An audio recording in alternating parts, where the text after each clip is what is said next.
Thank you very much for joining us for this month's Grips, Tips, and Training sessions. My name is Steve Adelman. For those that don't know, I am the Digital Strategy Manager at Global Reach. And every month we do this. It's usually the first Thursday of the month at 10 o'clock, but unfortunately there was a personal thing that came up. My son was having a surgery, so I had to reschedule. So thank you very much for the flexibility.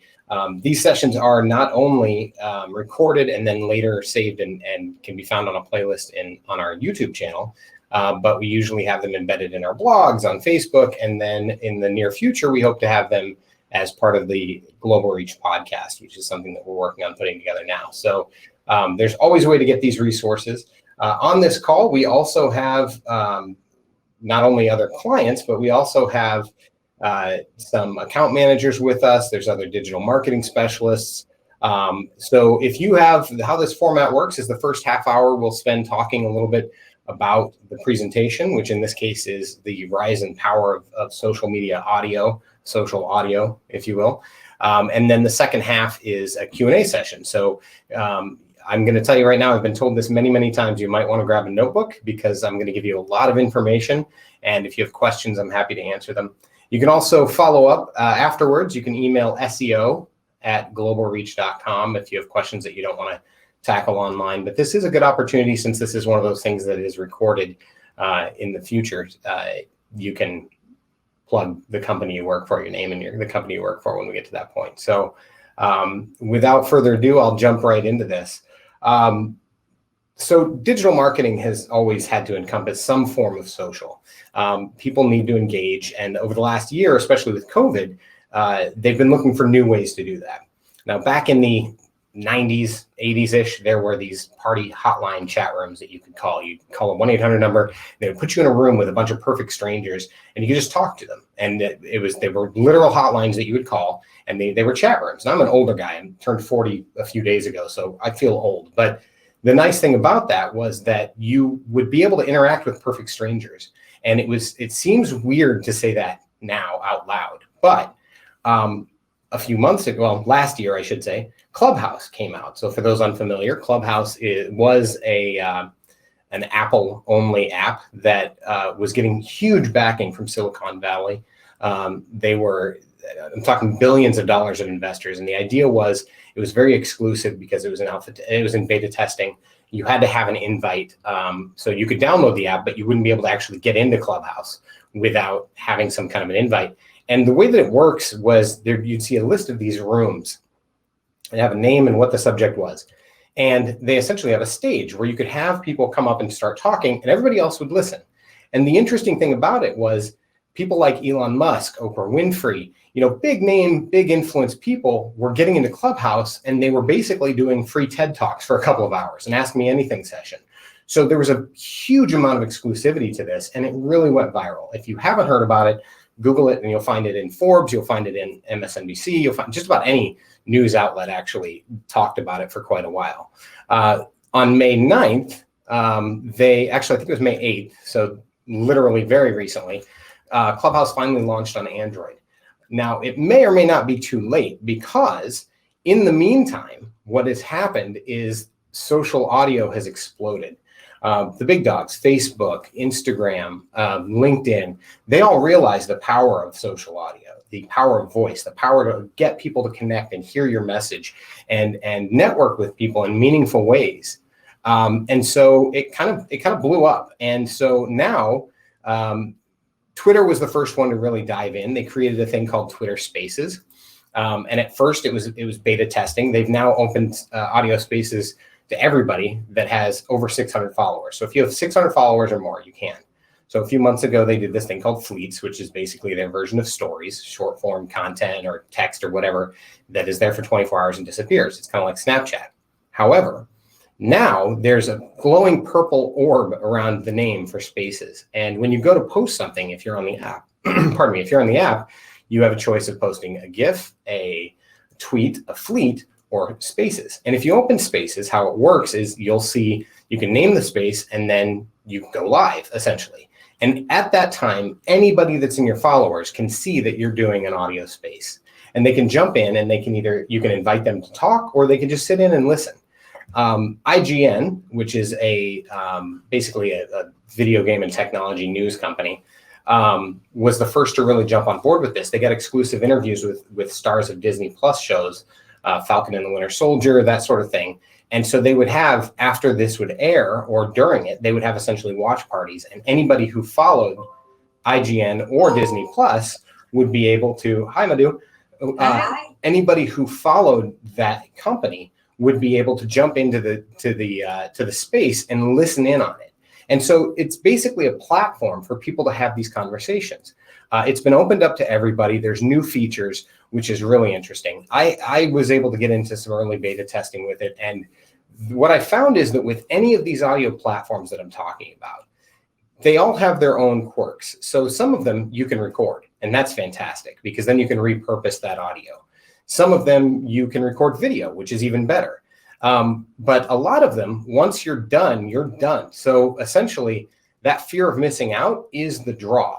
So for what started with Clubhouse, where exclusivity was the draw, now the draw is, I don't want to miss out. This person who is an influencer, who has an influence, whose opinion I trust, who I want to get, there's industry expertise that they have that I want to hear.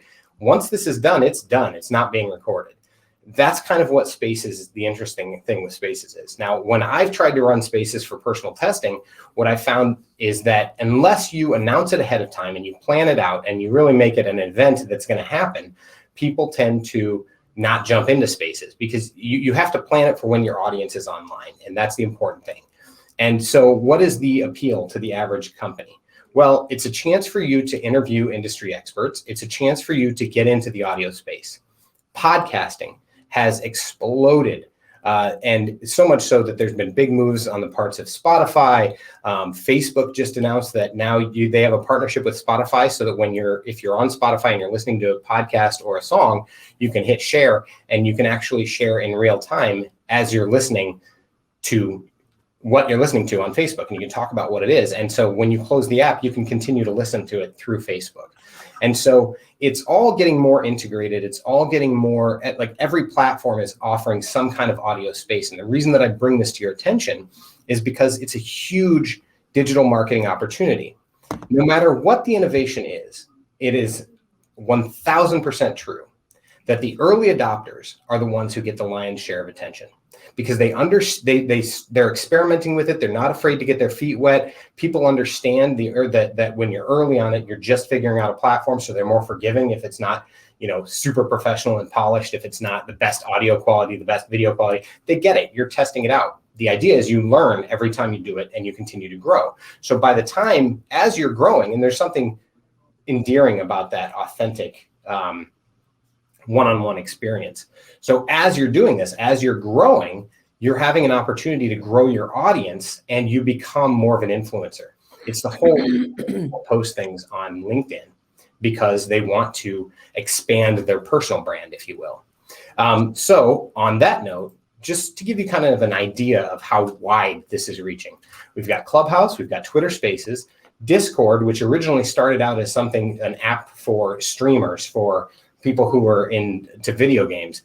You can have, it's called a channel, and then there's like a text section to it, and then there's a video section to it, or video audio section to it. And it's basically a chat room, like old school chat room style. But the exclusivity is there because you have to have a link or you have to get invited to join. So you can have a general link that you share with the public, or you can have a closed thing. You can schedule out events. But what's really interesting, and this is something that I'll be experimenting with as well, is that there are different ways that you can record that session. If I have an audio session, for example, with Madhu, she's here, she's the owner of cuisineofindia.com. If I had an audio session with her on Discord, when I'm done, I can have the two separate clips of our voices sent to me so that I can repurpose that for a podcast.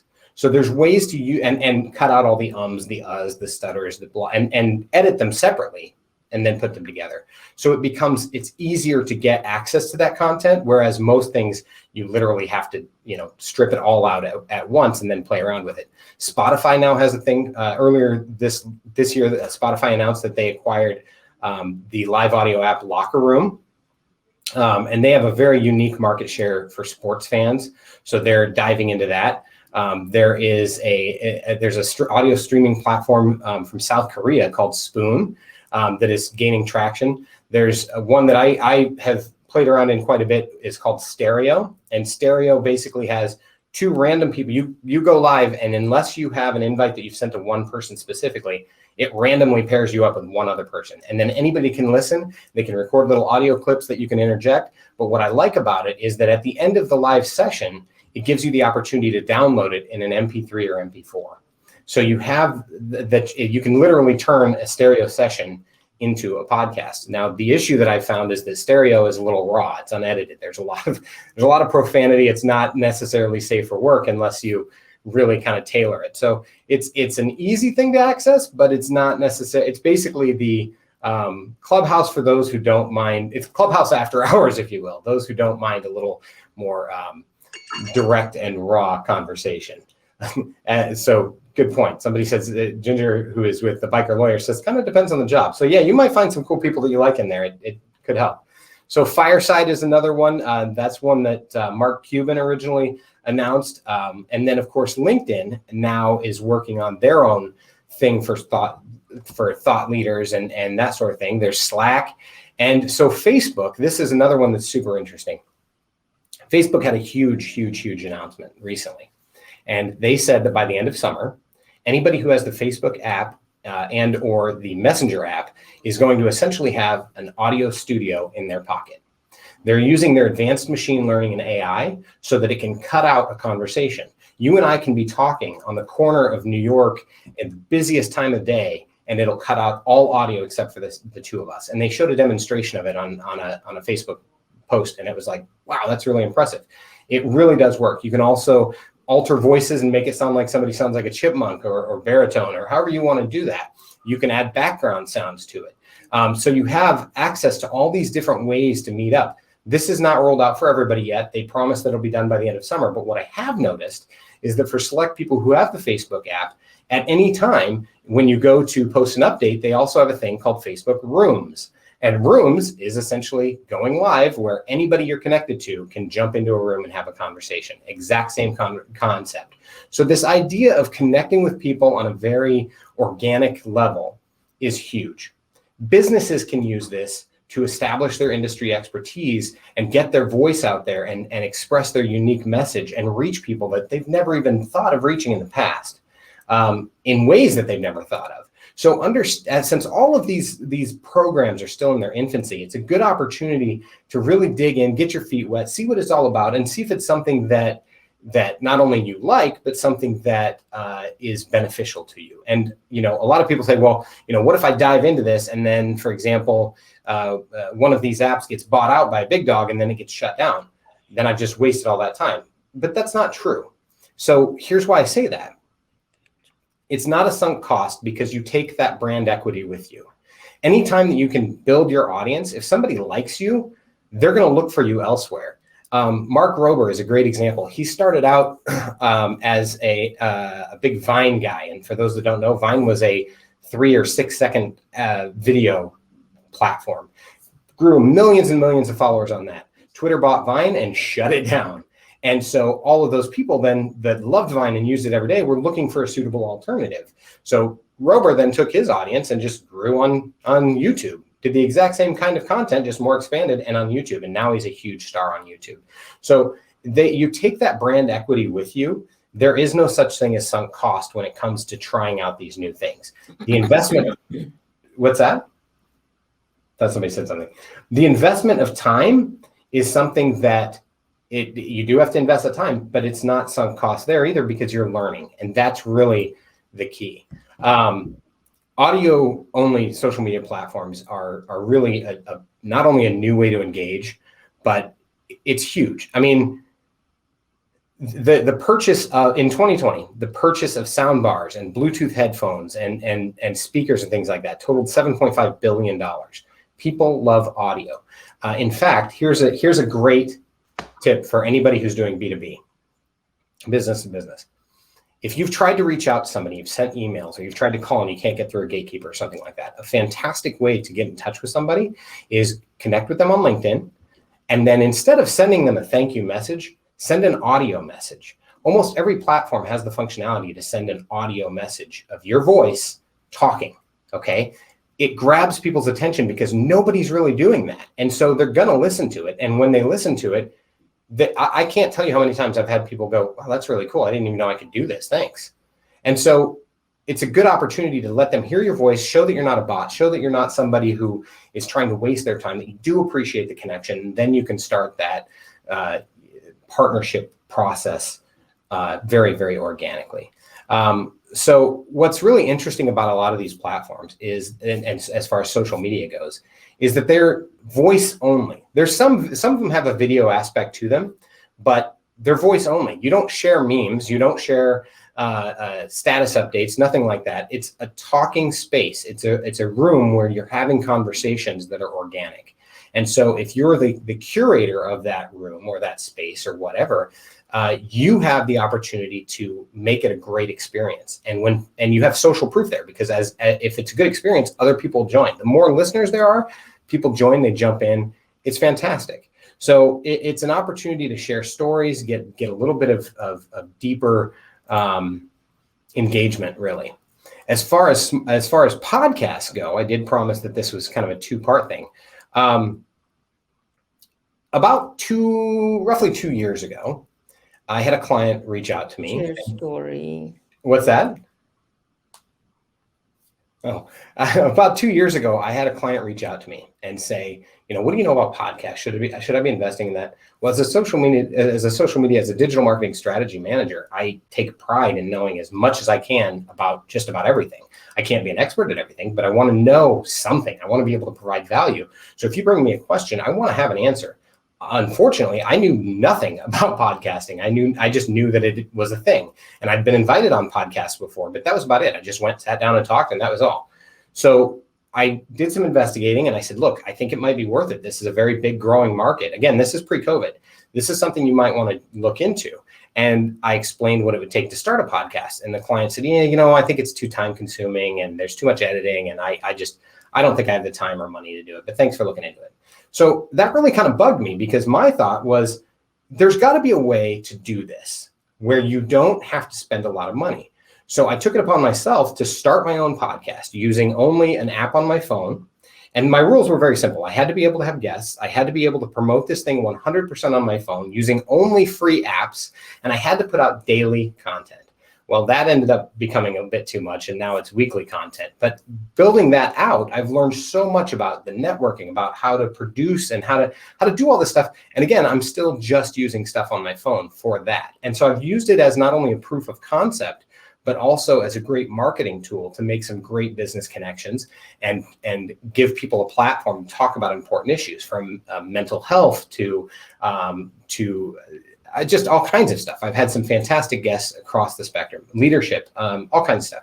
So that's why we're excited that we're going to be doing the Global Reach podcast soon, is because we're going to be giving our clients a platform, and just business professionals and connections that we have, a platform to talk about what it is they do and what's unique. And that follows, anybody who's been in one of these sessions with me before knows I'm a strict adherent to the 80-20 rule. 80% of your content should be building value to that person. Sometimes it's something entertaining, sometimes it's educational, sometimes it's providing a service, but there's 80% of your content needs to be, how can I help you? This should help you. 20% should be, look at me, follow me. 20% should be, okay, do this for me. Now, at a big level, that's very simple. It's okay, 80% of my content that I schedule out is gonna be that, and then I'm gonna make sure that at least 2 posts a week or whatever are gonna end up being specifically about my product or service. But on a micro level, what that looks like is you can have 80% of this whole conversation we're having right now has been about what these platforms are, educating you as to why they're important. And then I've spent less than 20% of it, in this case, explaining that we're going to be doing this podcast. And so that's, keep an ear out for that. I'm also going to spend the second half of this session answering your questions, which is providing more value. So when you have these social platforms, when you have these podcasts and you have all these things, you have an opportunity to provide so much more value that gives you a competitive advantage, because you're getting an opportunity to get found in ways that your competitors aren't. And I always say, if you don't want to do that, that's fine. You don't have to, but your competitors will. eventually, and you want to be the first one. Don't keep up with the Joneses, be the Joneses. Right now, over 120 million people listen to podcasts in the United States regularly. That's insane. I mean, I've got some stats that I pulled up. 37% of Americans have listened to a podcast in the last month. 63% of listeners bought something after hearing about it on a show that they listened to on a podcast. So, I mean, that's huge. That's such an easy way to get products and services out there that people don't necessarily know about.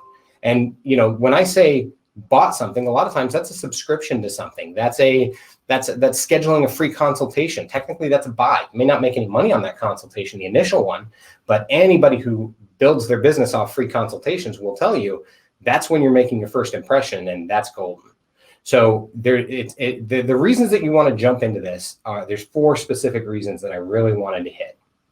1, brand building. People trust local people. They want to support small businesses. So no matter how big your business is, you can think globally, but feel local. And the way that you feel local in the times that we are now, which I don't suspect will ever go back to just being you and I are going to meet face to face no matter what. This format means that doesn't ever have to be the case. Yes, it's an option. It's fantastic, but we can feel intimate and connected in this conversation thanks to the power of this sort of platform. So you can connect. The second thing, it's a lot easier than most people think to jump into these, to try it out. And people don't do this because they're afraid of how they're going to look. Well, then have some brand rules set out, plan ahead of time, know what you're going to do and what you're not going to do. If you screw up, own it. If things don't go according to plan because of technology, apologize, own it. People are a lot more forgiving when you're transparent. 3, audio is on the rise in a big way. It's going to continue to be on a big way. And number 4, again, your competitors aren't doing it. So you want to take the time to learn about these platforms, find the one that you feel best suits your needs, and then start producing content. Because I think you'll be amazed at how easy it is. Now, I teased at the very beginning there, so here's the payoff. Last night, I got a text message from Hotline.app, from the Hotline.app is what it's called. Hotline is owned by Facebook. It is it's the newest, hottest social media platform, audio social platform. That's how they build themselves. I was one of the first 15 followers of it on Twitter, and that's why they picked me. So what was interesting about it is I said, yeah, I would love to host a room. I'd love to host this space. How can I make that happen? And yesterday I got a text message from them saying, hey, you've been approved. Here's your link. And so it was thehotline.co, I think, / the username that I had chosen. So if I was doing this with Global Reach, it would have been hotline.co / global reach. And what happened was this is what was unique. It wasn't through an actual app. It was through a web page. And when I went there, I was doing this all on my phone. It had a scheduling thing, and it said, choose your date, choose your time, and what your topic is, and a description. You can have whatever you want. And so I did that, and I did an Ask Me Anything about this exact topic, this audio, social audio. And then I blasted it across my Twitter, where I had like 3,500 followers. I put it on Instagram, where I had I think I had like 1,600 followers, something like that. And then on all of my platforms, I said, okay, at 7 a.m. tomorrow, so today, I'm going to be in this room. This is a brand new platform. Nobody's on it yet. Come check it out with me. My flaw was that I didn't give people enough notice. So I only had one person show up, but that's one person. So in that time, that wasn't a sunk cost. I was able to learn what this platform looked like, how it worked, what it could and could not do, and then kind of predict, in my opinion, okay, so what is this? I'm one of the earliest adopters on this. And so there was a lot of opportunity for me to say, okay, this worked, this didn't. And what I found is it had a little video element. So I could have just done voice, or I could have done video. And another live feature that is becoming big is on Instagram. You can go live on Instagram. You can have up to 4 people in there. You can turn on or off your voice. You can turn on or off the camera, and you can be a guest and you can listen in. So these platforms are just growing exponentially. And when you find the right one and you fit that in, especially if you schedule out exclusive events, there's a lot to the exclusivity element. There is a lot that gives the opportunity to get found. Now, what's really neat about this is if you're in a niche industry, like say, for example, construction, right? You do these trucks, you do, telehandlers, whatever. this is a great opportunity to use your current social platforms, Facebook, Twitter, whatever, and say, we have a huge announcement. It's going to be exclusive and it's only going to be on this platform. Be ready. Start a countdown. Use your Instagram stories to start a countdown. Tease it. Build up the anticipation with your audience, and then give a link. Or you can actually, that was the cool thing about Hotline, was that I could provide that link and people could submit questions ahead of time, since it was going to be an Ask Me Anything. So it was really interesting. And so then you can say, hey, we have this big announcement. We have the only electric telehandlers in the Midwest, whatever it is, and then you can answer questions about it. You can build. And so it's, like I said, it's all about getting that library of content that you can then reuse and find ways to record and take it to the next level. And that's really what it comes down to. So before I open the floor to any questions anybody might have, and if you don't have anything, that's fine. This is the kind of thing I could talk about for 17 hours, let alone an extra half hour. I will say this. The nice thing about having an audio piece of content or video is that it can be transcribed. So from this half-hour conversation, or this hour-long conversation, you now have audio clip that you can use for a podcast episode. You can edit it, tweak it, whatever. Have an intro, outro, you've got a podcast. Boom, easy. You also have a transcription of that you can use for a blog, which you can then embed the audio into. If done properly, you have video of it. So now it's whatever platform your audience wants to consume it in, you're serving that up to them. You are providing value just by saying, hey, if you prefer audio, we've got you covered. If you prefer video, we've got you covered. If you're the reading type, we've got you covered. Same piece of content repurposed in 3 different ways just with that. And then all of that can be diced up and spread across social media. If there's a fantastic quote in there, great. Grab it, share it to social media, maybe an audio clip of that 3 seconds blurb, whatever it is. It's a teaser.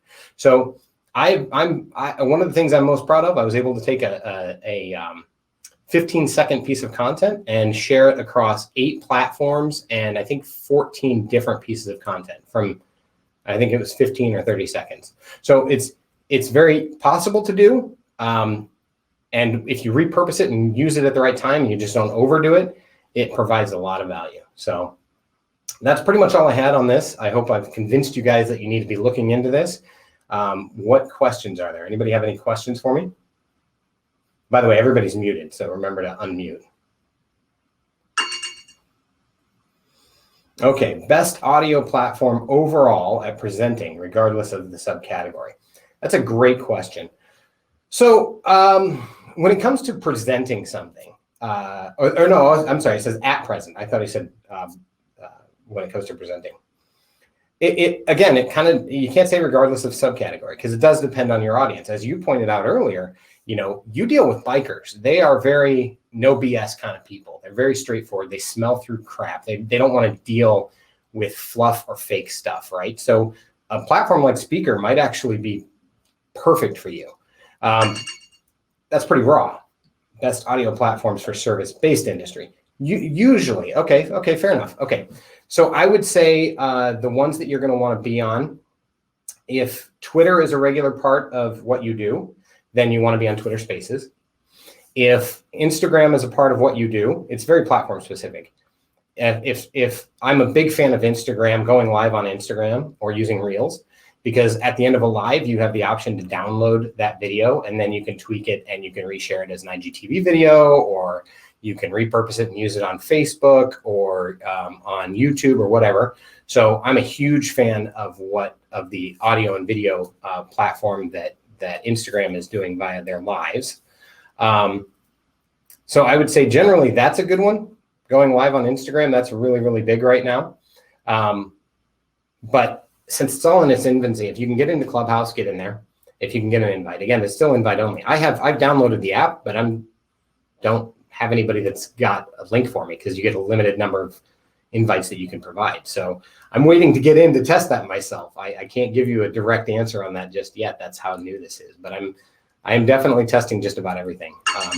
I'll let you know for sure. Frat house. Yeah, kind of. Yeah, it kind of feels that way. It's very, very exclusive. And here's the kicker though. So their draw is with Clubhouse. Their draw is exclusivity. The idea that I was invited in, so now I can do this. And everybody I've talked to people who are in it. clients of mine actually who got into it after I talked to them about it. And they say that it's very respectful, very polite, very friendly, and very nice. But I expect that when they open that up to the general public, it's going to end up getting flooded with people trying to sell crap. And any of these platforms the key is authenticity.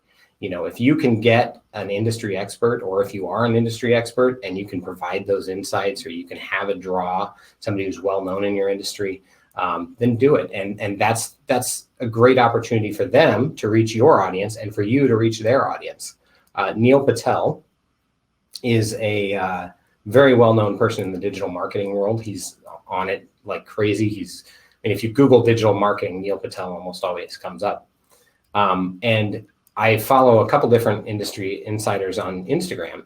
And one of the guys was saying that he had a live that he had scheduled with Neil Patel, and he got 800 followers from going live on Instagram just because he had Neil Patel on there, and Neil Patel's audience got in on it. So then he was able to repurpose that content. And anytime he shares anything related to that content, he gets tons of followers, and some of them have ended up turning into some pretty good business leads as well. So it depends. I mean, ultimately, generally the rule is you want to go where your audience is, but the real kicker is what happens when your audience isn't there yet because they don't know about it. Well, then you've just introduced them to something really cool. So ultimately, know your audience, understand the platform. I highly recommend experimenting with it with people inside of your company first, so that you guys can iron out all the kinks. I think that's always a smart play. I will say this I've seen happen quite a bit more, actually. Discord. So I briefly mentioned this earlier. You know what? I take it back. Discord could be good for almost anybody.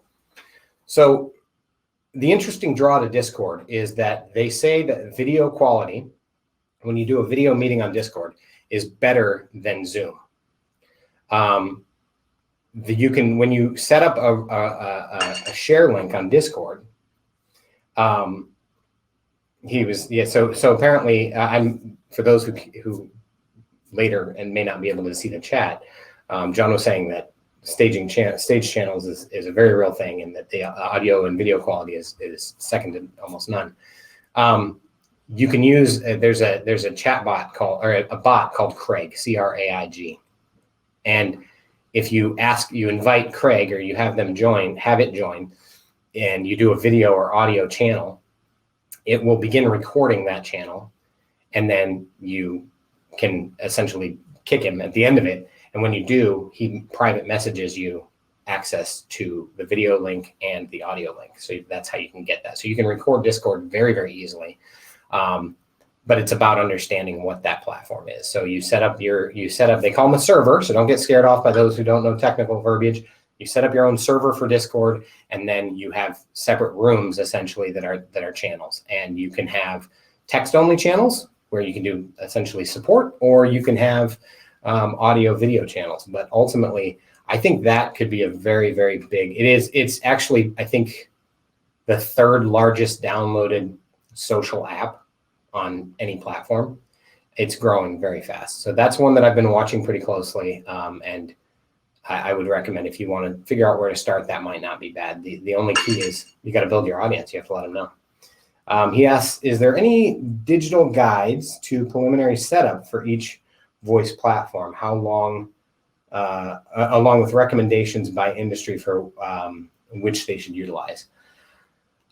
So I don't know. Were you in when I added the links earlier? I know that sometimes those links aren't, they don't show up for people later. Okay, so that's kind of meant to be a comprehensive 3-step guide to what these are, an introduction. We use our blog to inform our audience about the latest trends, and sometimes we do step-by-step guides. We just recently did a huge infographic that shows how to, or what size every single social media image should be. And that's been very popular. So maybe I'll throw together something. You can Google it, you can search. There's always, there's going to be some amount of subjectivity to this. There is no objective 100% this is best, because it's all based on your audience. And right now, no industry, no platform has claimed a specific audience. So to get more to your point, John, I know you are an attorney, you're with the Biker Lawyers. Most attorneys spend a lot of time on LinkedIn. That's not where your audience is. I almost guarantee you, your audience is on Facebook, on Instagram. You know this. You've spent a lot of time researching and you understand where your audience is, right? And in person. But generally for attorneys, I would say LinkedIn is working on their platform. If you can get on an early adopter on the audio platform that LinkedIn is going to be providing, then by all means do that. That's where it's going to be. And there's for professionals, there's very little that can help expand your personal brand and sometimes your company brand faster than LinkedIn. LinkedIn is so fast at that. And so, especially if you're publishing articles and doing blogs and that sort of thing. But the key is publicity. You have to do the footwork. Just being on these platforms isn't going to do anything for you because they're not well known. If that was the case and you knew everything you needed to know, you never would have gotten into this meeting that we're having right now. So my best piece of advice I can give you is that whichever one you go in on, do your research, figure out which ones you like, whichever one you go in on, then start promoting that you're doing it. Do a blog about it and why you've done it, what you plan to do with it. Have a plan in place. What is your KPI? So generally speaking, in business terms, we have 3 different KPIs that almost every company, this is all they care about. They want market share, right? They want qualified sales leads, and they want profit, period. It's those 3 things are pretty much everything, right? So branding is a lot of the market share and building all that. So as long as you understand why you're getting on this platform and what your end result is, how many clients do you want to catch net because you've soft sold them and built up your influence and all of that, then you have a way to go. Have a strat. Don't just jump in and experiment. Like, plan out. This is what we're going to do. This is why we're doing it. This is how we provide value. And then start sharing the link and let people know about this. Plan ahead, schedule out an event, and then you're good. If your audience isn't tech savvy, is it worthwhile to push new platforms, or is it just best to push the boomer book, Facebook? I see what you did there. Well played. I expect that Facebook is going to win the audio war because this technology that they're building into the app now is going to be so effortless that it won't make sense for people not to try it. It'll be super easy. If everything they're promising is going to happen, they're going to win, period. So if you have a Facebook presence, investing in that is smart. So he wants to know which audio platform is tied to Facebook. And the answer on that is Hotline. Again, that's a much newer, but they also have their own. So there's Facebook Rooms, which is the one that's a lot of people, if you have the Facebook app and you go to post something, you might see a little Rooms icon. That means you've been selected to be a beta tester. Try it out. Maybe. But Hotline it's Hotline. It's called the Hotline.app.co, I believe. I'd have to check, but that one I think is going to play into it as well. But I'm kind of getting a little bit sidetracked here. But if your audience isn't very tech savvy, go podcast. Because people listen to podcasts and they don't even know it. Specifically, a lot of people use a Google Assistant, even the least tech savvy people, or Alexa or whatever, right? I have, as part of my daily routine, when I go to get in the shower, I say good morning, and there's a routine that's programmed into my phone. It wasn't super hard for me to do. I just explained that I wanted to hear the news. So I selected which news sources I wanted, and I get little 5-minute snippets. And what I realized quickly was that those are podcasts. Those are daily podcasts that these different platforms are putting out. The layperson may not realize that those are podcasts because it literally just sounds like sound clips that are being provided by their Google Assistant or whatever it is. So Alexa, whatever. So it's a good idea to figure out podcasts and then figure out where you want to go from there. So if you want to dive into the easiest way to build a podcast and distribute it at scale, I recommend Anchor.fm. It's owned by Spotify. And with Spotify now partnering with Facebook, it makes a lot of sense to go that route as well. And we can have anybody on this call or in the future that sees this in video, if you want to have a conversation about that, feel free to reach out, SEO@globalreach.com.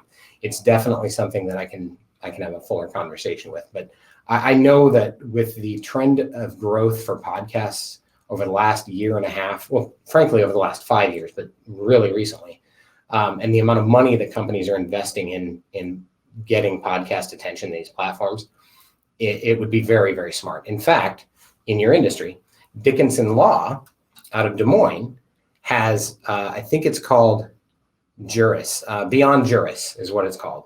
And it's Iowa's first legal syndicated podcast. And they cover a lot of emerging technology stuff and, things like NFTs and Bitcoin and all that fun stuff too. So it's definitely something that a lot of people are getting into in a very, very big way. So yeah, it's worth looking into. Any other questions for me? I either stumped him or lost connection. I don't know which happened. How about on staff? Anybody with global reach? Cool. Well, if that's all, folks, I will give you 15 minutes early. I know we scheduled for an hour, but I would be happy to follow up if you have any questions. Feel free to email myself or anybody here at the Global Reach team. Keep an eye on the Global Reach the Global Reach blog, rather, because as we produce our podcast, we will definitely be promoting it through our various social platforms and a podcast, or on I keep saying podcast and a blog, I'm sure. But thank you very much for tuning in. And if you have any questions, feel free to reach out. And the next one of these meetings will be Thursday at, I believe, 10 a.m. on June 3rd. And if you reach out to your account manager, if you're with Global Reach, they can get you the link to RSVP to that. So thank you very much again for your time, and I hope everybody has a wonderful day. Thank you. Take care. Yep. Bye.